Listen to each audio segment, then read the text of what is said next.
Good afternoon, everyone. Hope you're good. Welcome back to Chewing It Over. I'm Jack Chew, and I come here most weekdays these days, apart from Tuesdays, in which you get an upgrade. You get cover from various different people, including yesterday, the Physiomatters First Step student and new graduate group joined for their first takeover. And so each Tuesday, you're going to have an esteemed co-host who's then taking over in full and hosting it as a guest. And we also have regular features on the show, including Wellbeing Wednesdays, usually the first Wednesday of each month, with my friend and colleague Joe Turner, who's now a partner and co-conspirator on various different projects. It's been an amazing thing for me to get to know Joe and her work, and also then have the privilege of being in the position to promote some exciting new ventures that we've got coming up. If you haven't joined us for Wellbeing Wednesday before, we're sort of talking around the idea of sort of all the side of the industry that is sort of for self-care as well as coaching. People say self-help, various different topics and terminologies. But what we haven't done before is talk a little bit about that very jargon and whether the language is sometimes a barrier for people to engage with it. Me and Joe have spoken before about the fact that there's various challenges for getting people engaged with that. There's also various other topics that people sometimes undervalue compared to, let's get the latest in knee research, right? You know, people going for it on the clinical topics. And so we get into the weeds on that. And so we wanted to dedicate a show to that. And we've been asking various different people in various contexts, including you lot, as to what does self-care mean to you and some of the language around it. Thanks as ever for tuning in if you are live. And please do, wherever you might be finding this, go into the chat functions and get stuck in there. Whenever I've got a guest on, you're always a bit slow on the uptake. And therefore, you get us questions and comments at the last minute and we can't get to them all. So where possible, throw stuff out there as we go along. We'll be posing questions to you as we can. I'm really excited at the fact that I'm now using my new fancy 4G router and things seem far more stable. So there has been some signal issues in recent times and I feel like hopefully we've overcome them.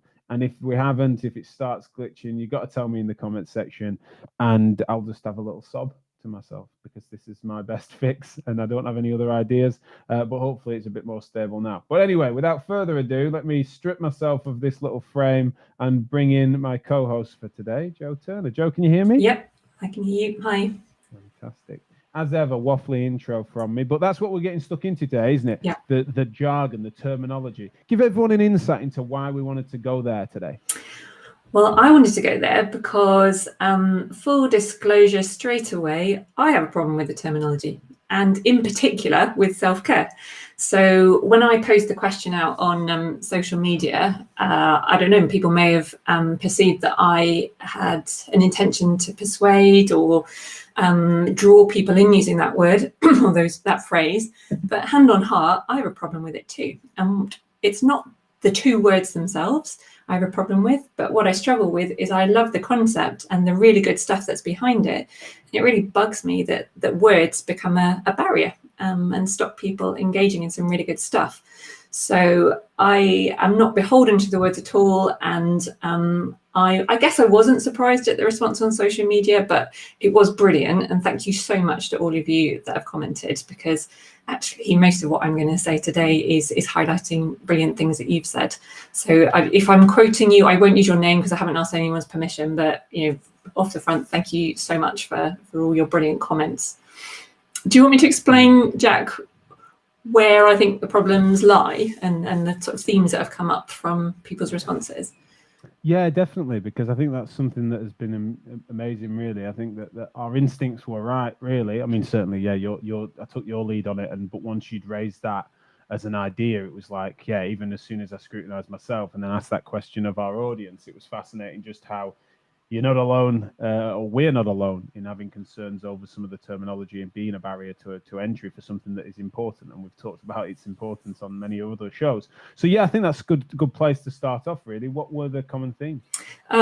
Katie straight away, doubt you'll use mine. Yes, I will, Katie. Oh, yeah, now she must do, Katie. And I will quote you then, Katie, if you're going to be there.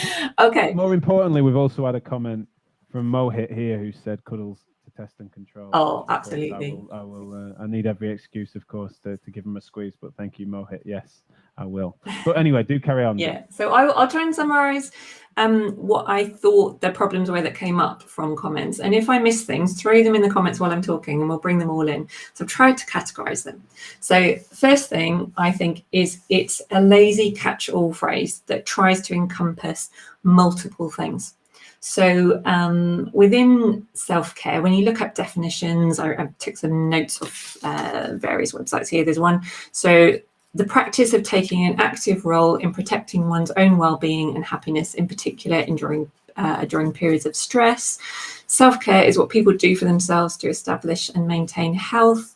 It's a broad concept encompassing hygiene, nutrition, lifestyle, leisure, environmental factors, social habits, socioeconomic factors, income, cultural beliefs, and self-medication. And then you put it all under this self-care. So first of all, it tries to do too much and it ends up doing nothing. And I think for a lot of people, meaning nothing. Katie did bring that point up, and Katie had a specific point, which I really like within that. She said, are you in a covert way trying to ask me to address my mental health? And I thought that was a really interesting question. And I totally get that. It can seem like a really kind of backdoor, or I don't really want to say it, so I'm going to couch it in this very nice, friendly term. My answer to that, Katie, would be yes, absolutely. Mental health comes in that broad umbrella amongst a whole range of other things. I wouldn't say it's directly trying to get people to go straight to that point, but if that's where they need to go, then it might come within it when you actually get into the nitty-gritty. So other things, I think the phrase itself now feels lightweight. It brings in notions of Netflix and slippers, and sometimes that's what you need to take care of yourself. But it's been taken on so much by people that want to sell you stuff. Yes, you sell you Netflix, sell you bubble bath, sell you nice slippers. Yesterday I was searching and I found a link to an article, and it said self-care finally reaches men. I was like, oh great, I'll have a look at that because it will be a different tack. And I was so disappointed when I realized the whole article was about a load of men's grooming products who had chosen to use the phrase self-care in their advertising. Okay, I will keep going. Well, you could say, just out of interest, right? Because that makes me cringe too. Yeah. And I didn't see it, and I would have cringed. Arguably, though, as is corporate capitalism, it could well be that is a sign that if some corporate who spent a lot of money on focus groups has then found that wouldn't alienate their market, then maybe there's something to be said for the fact that then is an entry point. It's cringe because it doesn't capture the whole thing, but typically they wouldn't be doing that. And Gillette saw their various different occasions they've seen their stocks plunge when they've attempted bits like that. If they tried to use the same marketing angles to sell Venus as they do their face razors, it'd cut the other way. But it's just that what I'm getting at there is, and trying to take a little glimmer of support for what we're talking about, is that potentially does that suggest that even the male end of the market is warmer to concepts, if not the terminology, in that direction. And I just wonder if that might be a little plus that we could identify. Maybe. I think the headline of the article possibly suggests it, but is it a useful entry point? I'd say no, because you're already taking people down a route that you actually don't want them to go down. And I think it's really hard then. You've got to backpedal really hard to get them to the really good stuff, the really good sensible stuff that is under this umbrella. Why use something that you then have to apologize for and retract from? Sure. Well, we want to ask the live audience then, what does self-care mean to you? Which is what we've been asking across various different channels on social media, or the terminology that surrounds it. What's your general take on it? Is it a barrier to you? Any other questions we want to bait people into the comments section with there, Joe? Well, I think there's a slightly heavier and more serious side to this as well. And I go as far as to use the term gaslighting within healthcare. So the term self-care has been used a lot alongside things like compassion and compassionate culture.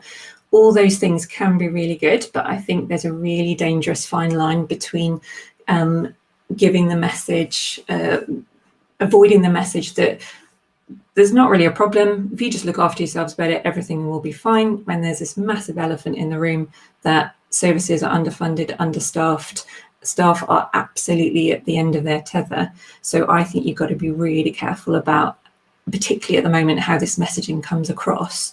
Having said that, and to justify things a little bit more, I've got a friend who is an A&E consultant, And at the moment, self-care for her is the fact that she's found a set of showers in the maxillofacial department, I think, that are underused. And so she takes in, so we are back to product, she takes in a particular shower gel, and she has a shower at the end of every, frankly, horrendous session. And that's 5 minutes. That's all she can do at the moment, but even she is doing something. And against that sort of gaslighting argument, I would say we've got to take it, we've got to acknowledge it and give it its due, but also ask the question, if we don't do something, then how do we expect culture ever to change? Yeah, I totally agree. And I think it's something that when people are wanting to be cynical about it more generally, then they will couple it with this notion of resilience. Yeah. That people are then inferring that actually there is nothing but individual fault, or that if we only had more resilience and appropriately balanced our lives and our mental health in such a way, as if there aren't social forces sometimes outside of our control, or even if there are, then they're ones to be resilient for, rather than trying to suggest that there are changes that could be made to make it a more balanced responsibility from the individual through to groups, through to society at large. I think one of the things we're therefore trying to change with some of the messaging around all the work that you're doing, and obviously what we're trying to promote is then it will be of net benefit. The tide will rise all ships if everyone comprehends this stuff better. And one of the ways in which we know that comprehension will increase if we work on the terminology in such a way that doesn't exclude, which is why you're right. There's a sort of a more a harshness and hardness to what we need to talk about this for. But actually at the heart, at the heart of it, we know we do need to get the terminology right, because people will switch off. They won't even hear the core message. When we have to think about what could be appropriate then, and we think about what replacement language would be better, or what would be more inclusive of or less corporatized and less product laden, what do you feel would be our go-tos? Well, I knew you'd ask me that question, Jack, and I was thinking about it, and I thought, okay, there's a danger now of being drawn into another reductionist term, when actually the problem is you cannot encompass all of this within one phrase or one word. I don't know the answer to that at the moment, and I would love it if we found words that felt more comfortable for healthcare professionals, because that's where my heart lies. Those are the people I want to support. So I wonder whether what we do is we sort of redefine it and look at what it actually means in a way that's acceptable to us. So Kate, I asked Kath Piper if I could use something she sent to me. Kath always comes up with lovely comments on these shows, and she sent me an article, and within that was reference to right back to Socrates, who apparently talked a lot about self-care and actually used that term, but it was a completely different concept. So the article said that self-care then was cultivation of self, focusing in particular on soul and knowledge of self. Now, actually, Jack, the first chewing it over I ever did with you, you asked me what self-care was, and I said my interpretation was it was self-knowledge. If I knew then that I'd been directly channeling Socrates, I'd have picked myself up a bit more. I didn't know that at the time. But they go on to say in this article that self-care isn't self-coddling. It's doing the hard work of examining and improving yourself, but for the good of society and to better save the world. Now, whilst I don't want to overly feed into the fact that healthcare professionals are very focused on doing stuff for other people, to me, maybe that concept sits more comfortably in that, let's face it, we all went into these professions because we want to support and help other people. And therefore, the good stuff behind, one of the good things behind self-care is that we put ourselves in the best possible position to be that person. And when we are examining all those things that I put under the self-care term at the start, and we're improving ourselves in that way, we are better able to deliver good service for longer, be better, not just for our patients, but for the people at home and all the people around us. And the other term, I wonder whether we need to extend it. So self-care, again, implies that it's all about you, but actually within healthcare, what about collective care? We focus very much on our patient, but where's the network, where's the regular support and the collective care of each other? I know it's there sometimes, but it's not always particularly consistent or structured. Yeah, I'd be really interested in trying to grapple with what could be, any.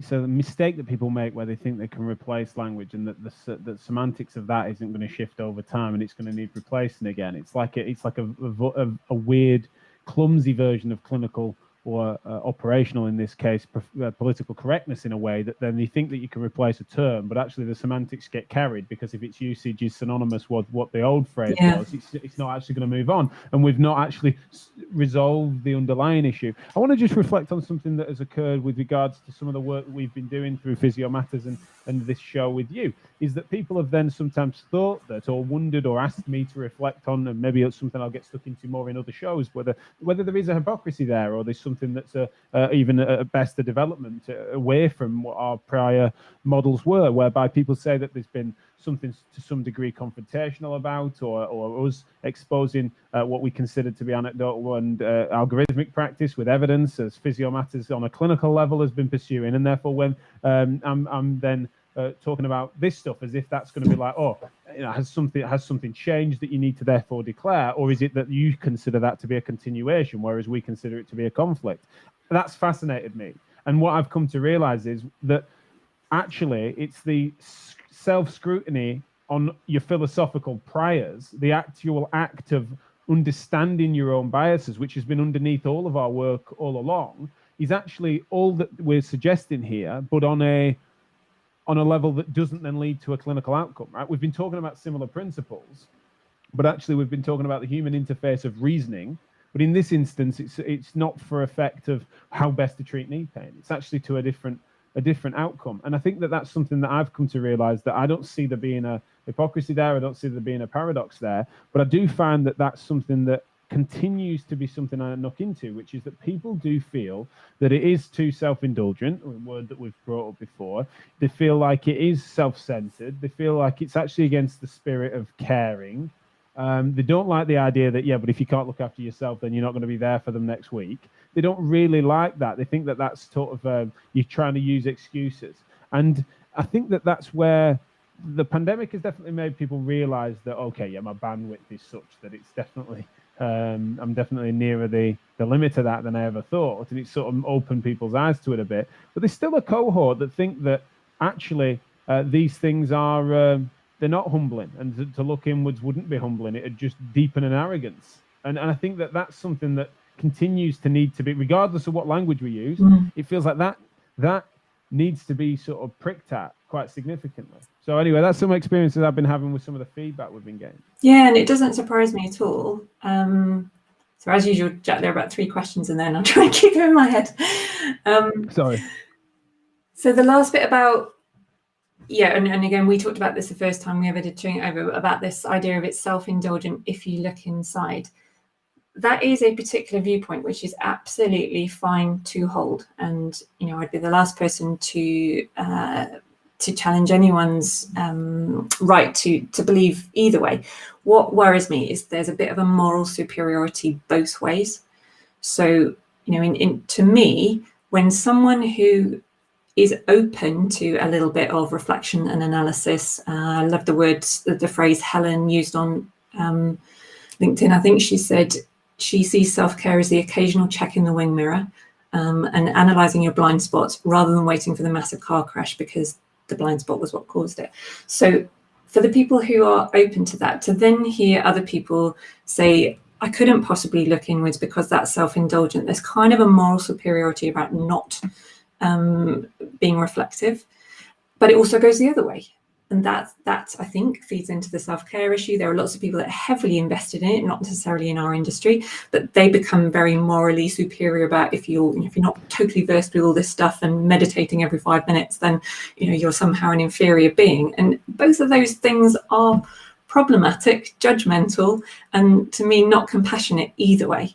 And then to go back to the first part of your question about, I think it was more about interactions to do with, clinical expertise or biases or questioning each other.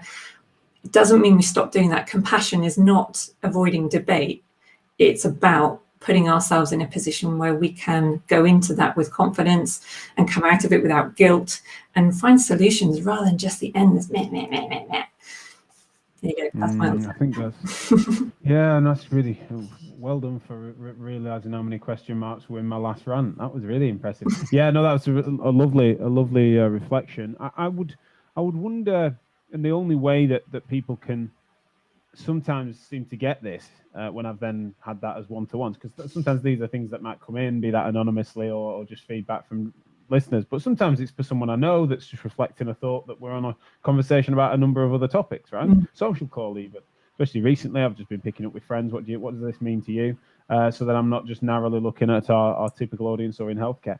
And I think that what seems to work really and helps a penny to drop that I've found is that you're then speaking to their own recognition of what they do that they're just not considering to be self-care, right? It's only because of the way that they're defining it or the parameters that they perceive it to have that's not something that's for them. Whereas if you can then, especially with me, you know, I'm like how many questions I have. A few questions in, I can elicit what I seem to me to be what I would consider to be in the category that they're dismissing, that they just don't. It's a category error. And so helping them to realize that some of the things that they just aren't allowing to be considered in that category, once you bait and switch almost on that, they sort of at least will hear that out. It's more that they have become averse to that, and they do think it to be, and also the moral superiority is certainly at the moment putting people off. Meditation, something that it's like this notion that this enlightened higher self that you can tap into if only you could go on a Tibetan retreat for a month and afford to do so,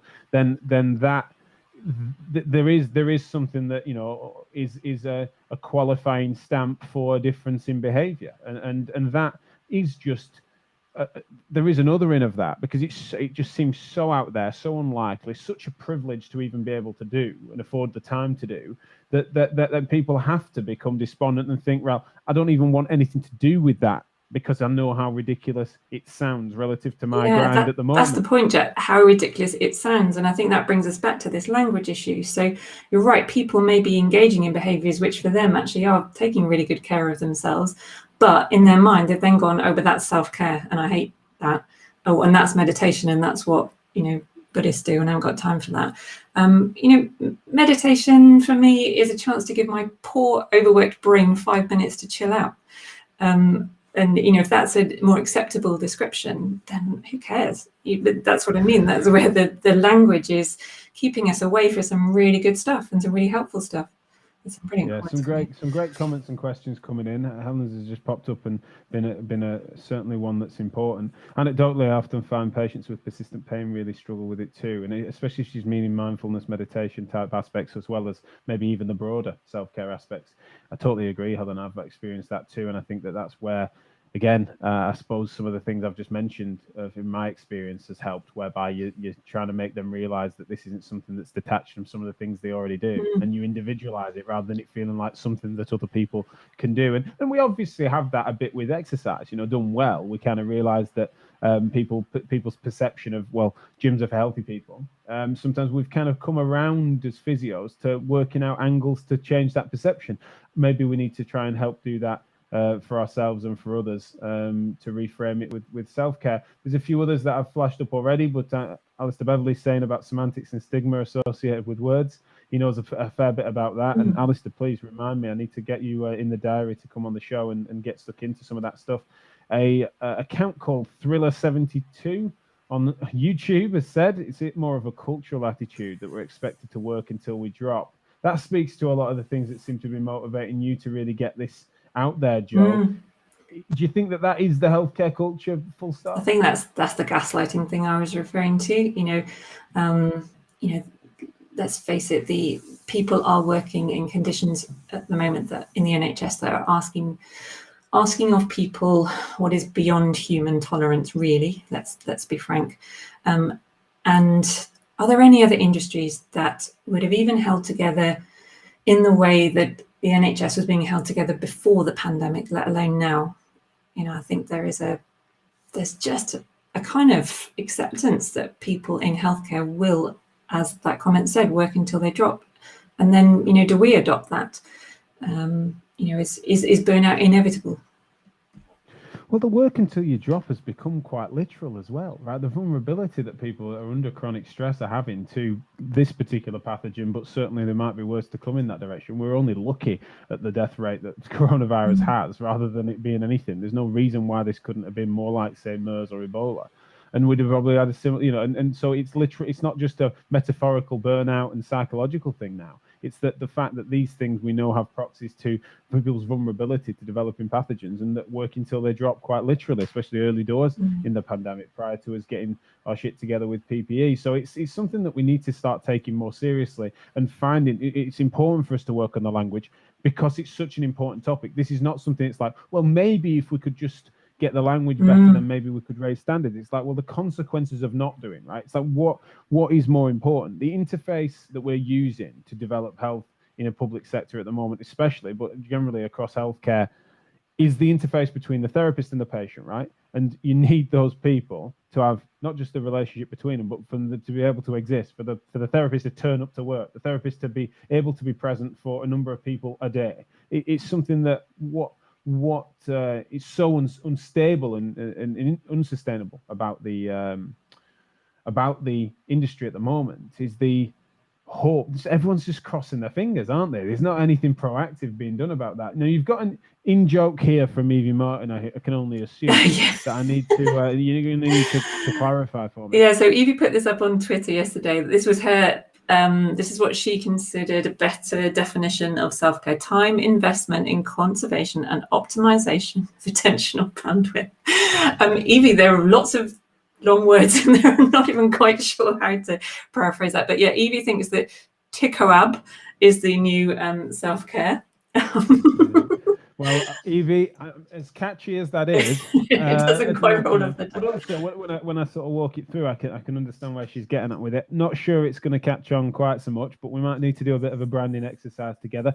Evie, interesting name to have come up. Obviously, a former guest on the show and doing great work at the moment, but also someone that I know at various different intervals on social media. She uses some of Sam Harris's work, an American philosopher and neuroscientist who is a big podcaster in the US. Evie often reflects on some of his work, and what's interesting is that he's someone that massive proponent of meditation and mindfulness, etc., amongst many other things, and an interesting character, but certainly someone that I will admit definitely goes into the he's very much someone that people avoid engaging with because of that proponent and moral superiority that seems to come as a proxy to the meditation and the way in which this enlightened othering of him and his cronies that are able to indulge in that side of it in a really specific way. So, as I say, not to pick on that particular thing, Evie, it's just your name is sometimes synonymous with some of Sam's work recently, and it's something that just cropped up, and so something that we probably will discuss on other shows. Joe, just before we wrap up, and thank you so much to everyone that's engaged with us here, just tell folk again how they can find you on social media, and also some of the other things we've got in store that you might want to give any links to. Yeah, so as ever, my catchy Twitter handle is @TurnerPhysiJoe, and you can find me on LinkedIn. I probably put more of this type of stuff on LinkedIn, and coming soon is a website. And I guess a sort of a movement really that I have called MEHAB. And that sounds like I have just orchestrated this entire conversation to come around to that phrase. And back at you, Evie, I think you even suggested maybe that was the next word. It isn't. And I promise you I didn't construct this so that then I could go, MEHAB is the new word. But actually, MEHAB is the word for a new platform, which is, it's a space for resources, signposting to things that might help, webinars eventually, and a community for people that are open to at least having conversations about this stuff. And as you can tell from this conversation, I have not worked all this stuff out, but I am really determined to make this acceptable and work within healthcare. And MEHAB is the next stage in that, as well as the You Matter podcast, which starts in a couple of weeks' time. Absolutely, yeah. I mean, you can rest assured that we'll be certainly promoting both of those things loudly and proudly, and are proud to be involved in both those projects. Certainly, I think that the examples that I'm saying with regards to self-care and also just scrutinizing your own philosophical priors, right? They're not, the latter is less of a catchy term, but essentially, if you think about what that would encompass, then people need to realize that there's plenty that they're already doing that could come under that, and let's not keep making the same category errors that sometimes exclude people from what is important, thoughtful work that can stop all the noise being about said, resilience and the risk of gaslighting people into inferring that that's just something for someone to, pull the socks up and get on with, and that just doesn't feel sustainable. So thanks as ever, Joe, for for provoking us with these thoughts, and also please do make sure if you're tuning in to look into Joe's work and get her followed on social media, as well as, of course, all our social media handles, of which you might be visiting for even accessing this show. If you are wanting to get this in audio format only, and that was something that you want to catch up on between shows when you're not able to get the videos or participate live, then it is across all podcast platforms, Spotify, Apple, Google Podcasts, that sort of stuff. Just search for Chewing It Over and you'll find it. And many of you are doing so. Thank you so much for those that listen after the fact and then get back in touch and help to inform what future shows we have. So that's enough from us. Thanks a lot as ever, and we'll speak again soon, Joe, no doubt. Yeah, thanks, Jack. Thanks, everyone.